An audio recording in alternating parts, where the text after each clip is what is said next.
Hey guys, and welcome to another Where Winds Meet video. Today we're gonna take a look at how you can more easily exceed 12,000 mastery, or the equivalent of 1.2 geese. Yes, that's actually a unit of measurement in Where Winds Meet, which is typically going to indicate how your strength level fares compared to all of the content we have access to in the game. But there are some other things you should know about it, as that's not going to paint the whole picture. So I'm gonna show you all of the things you should do in order to get to that stage, and let's dive right in.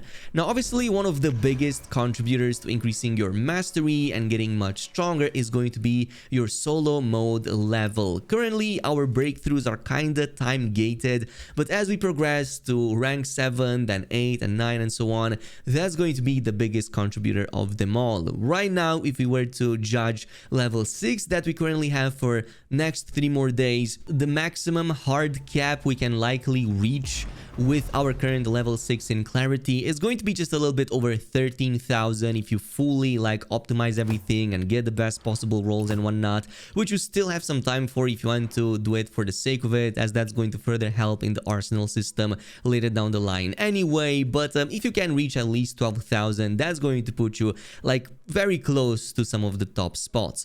From that point on, the next order of importance is going to be your gear tuning. If we were to take a look at some of these items over here, we can see that there are some massive differences between a tuned gear piece and an untuned gear piece. Just to take an example with the spears, going from something like 100 and a bit to 240 is obviously going to make a huge difference, as we have 8 of these gear pieces plus the 2 more including the bow and the ring. So that's going to easily be over 1,000 mastery just from focusing on maximizing the gear tuning. However, I also want you to pay attention to the different mastery levels that every individual piece has within the same category, because you will oftentimes see gear pieces that can range from 80 mastery all the way to 100 plus, and obviously the ones that have over 100 will gain even more once you fully complete the mastery tuning and reach the maximum possible upgrade level. So that's also something that you should take into account. Even this one has 107. If it were of the correct, in this case, gear set, it would have reached even higher mastery levels than the one I have right here. Another important factor to take into account is that you will never want to specifically tune gear that has these two, let's just say, smaller icons on the item card itself, the purple and the golden ones. That is because this type of gear is better used to tuning other gear pieces with guaranteed affixes of at least purple or even gold quality. So let me show you one of these examples. Let's just say this would have been a great gear piece, 107 mastery. We would go in to tune it. You can see its precision rate is on the top end over there, but for the remaining other bonus stats, you don't just want to use regular gear over here, as that's going to just give you randomized stuff. You're going to want to focus, like I said before, on specifically the ones that guarantee minimum affixes. So if you have a lot of golden ones, since these are relegated to tier 51, there's no need to hoard them.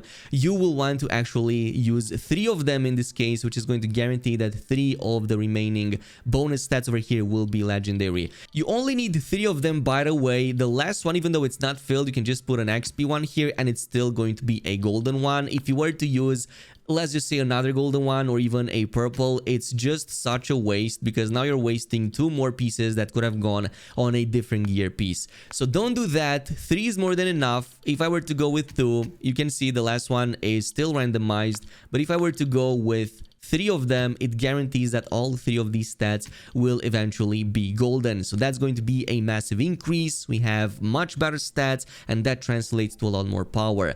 You will see in just a little bit that mastery isn't everything. Stats are also important. So for your build, I highly encourage going for recommended stats like minimal physical damage or affinity rate if you're going with strategic sword, or even stuff that improves bell strike damage, momentum. All of these stats that your build guides already recommend will make an even bigger difference than mastery does. I guess that should have been the disclaimer I should have given right from the very beginning.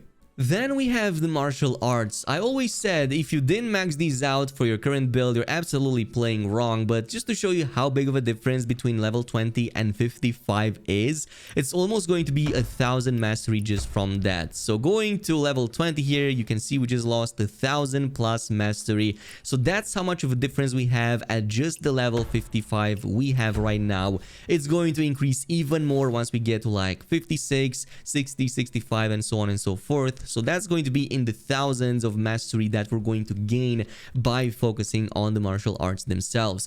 Now, between different martial arts, even of the same level, you may encounter small differences here and there. Specifically, this is going to relate to some of the stats you have on the gear as it is. You're going to notice that some of them may give you like a little bit more. For example, Nameless Sword in this case has a little bit more than Strategic Sword at this stage. So if I were to swap to that, I just gained like plus 26. Now that is negligible, but you should know that depending on the stats that we get during the breakthrough process, some of them may be a little bit stronger out of the gate, while others may become stronger in some of the later stages. But usually that's not something you should concern yourself with too much. Now, another massive change in mastery that a lot of people neglect is the mystic skill slots and not equipping every single one of them with their highest leveled up mystic skills.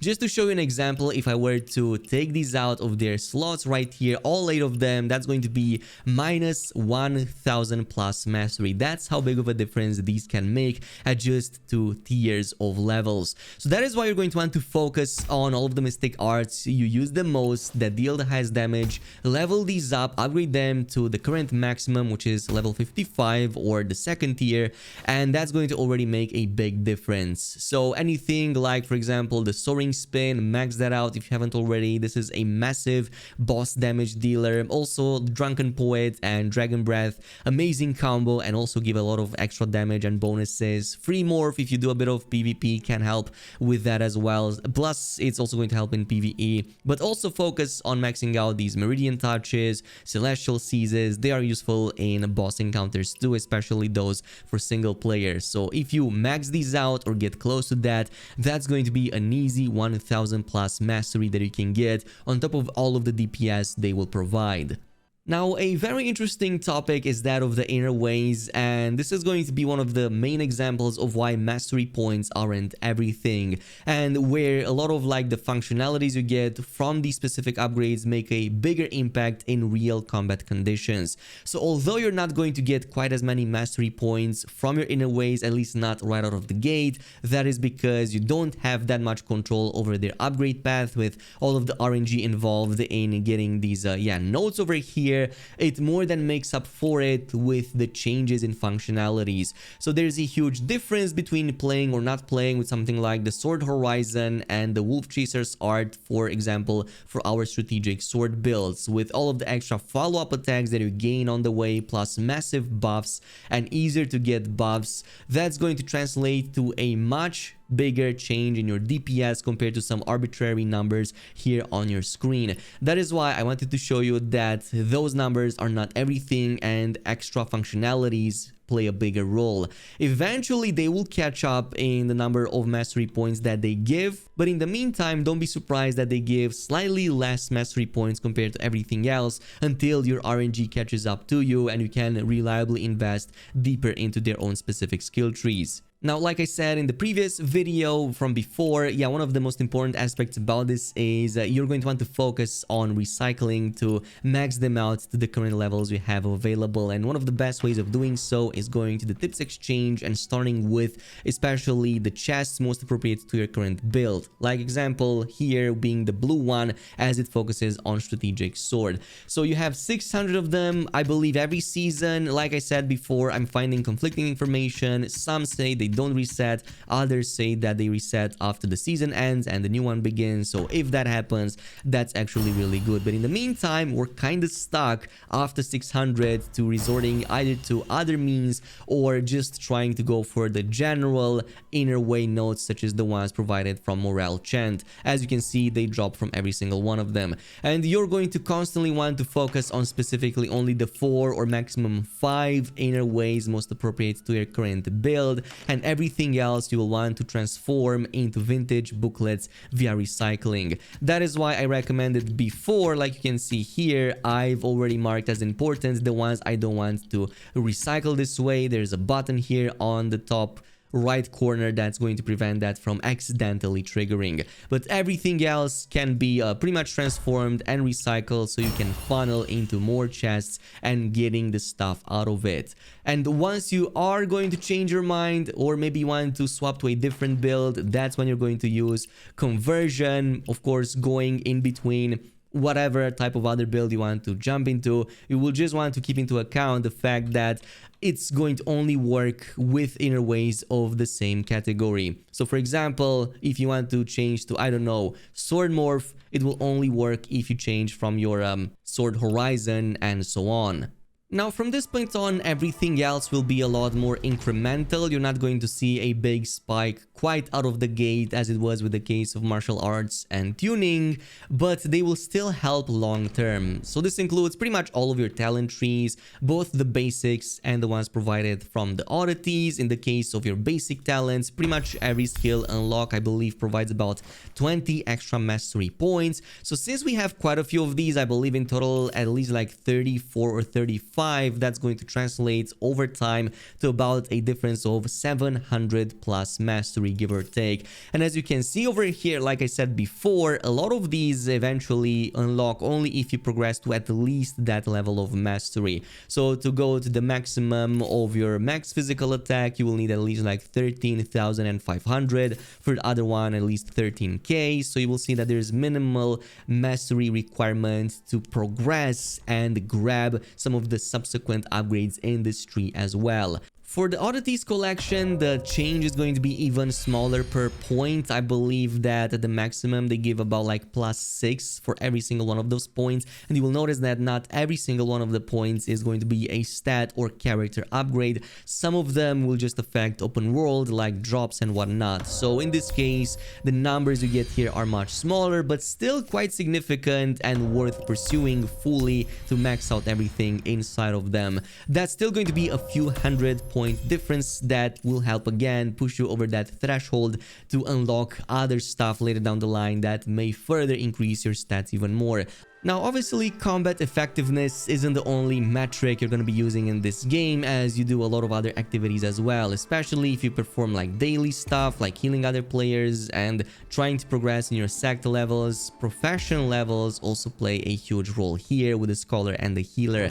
So the level you have in these will drastically affect how easy it is for you to cure somebody, all the way to like getting instantaneous cure for illnesses and even getting a lot extra bonuses in the gift of gab. That's why every week you're still going to want to focus on all of these career upgrade materials from the seasonal shop. All of the career notebooks, gift boxes and whatnot will make a drastic impact with all of the jade fish you can buy them with. Not just at upgrading your career path, but all the way to maxing out your abilities for that specific career. So everything in terms of like the cure abilities that you use, all the way to increasing the mastery of that profession. Yes, professions also have their own mastery points that you can definitely increase with the items you get from the gift boxes every single week.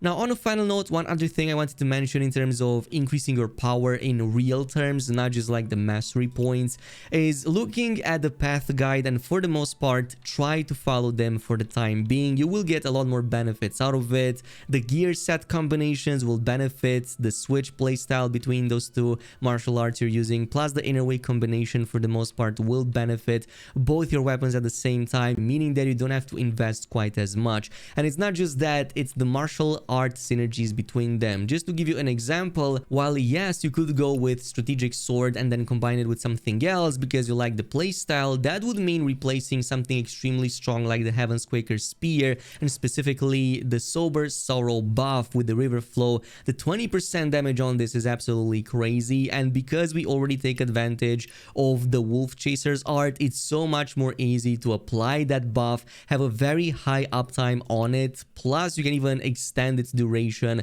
which is going to be really great. So overall, sticking to that playstyle will help a ton, and it doesn't just apply to that, it goes with most of the combinations. It goes the same if you were Infernal Twin Blades Mortal Rope Dart, taking advantage of the reds to buff the damage when you transition back to Twin Blades, or going with the tank and having both Thundercry and Stormbreaker to buff the shield on this, which is then going to further increase your damage even more for even longer. And there are many other examples that would probably put you way higher in terms of the DPS ranking. This is assuming that you even want that. If you are already content with your playstyle and are just using it because it feels fun to you, then yes, obviously that's going to be more important. But if you instead want extra DPS and were wondering where you went wrong, that is the reason why. The synergies between these can be very strong.